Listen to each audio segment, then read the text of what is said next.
মাননীয় প্রধানমন্ত্রী পদত্যাগ করেছেন এবং এখন একটা ইন্টারিম গভর্নমেন্ট ফর্ম করে আমরা আমাদের কার্যক্রম পরিচালনা করব। আমি সমস্ত রাজনৈতিক দলের নেতৃবৃন্দকে এখানে আমন্ত্রণ করেছিলাম, ওনারা এখানে এসেছেন। আমরা একটা সুন্দর আলোচনা করেছি। সেখানে আমরা সিদ্ধান্ত নিয়েছি যে একটা ইন্টারিম গভর্নমেন্ট আমরা ফর্ম করব এবং ইন্টারিম গভর্নমেন্টের মাধ্যমে এদেশের সমস্ত কার্যকলাপ চলবে। আমরা এখন মহামান্য রাষ্ট্রপতির কাছে যাব যে এই ইন্টারিম গভর্নমেন্ট ফর্মের ব্যাপারে ওনার সাথে আলাপ আলোচনা করে আমরা একটা ইন্টারিম গভর্নমেন্ট ফর্ম করে দেশ পরিচালনা করব। আপনারা সেনাবাহিনীর প্রতি আস্থা রাখেন, সশস্ত্র বাহিনীর প্রতি আস্থা রাখেন।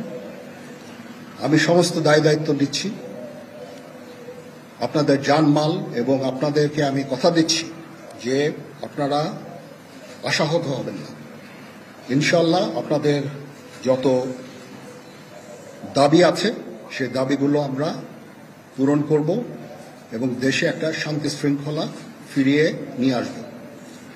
আপনারা আমার সাথে সহযোগিতা করেন। দয়া করে আর এই ভাঙচুর, হত্যা, মারামারি, সংঘর্ষ এগুলো থেকে বিরত হন।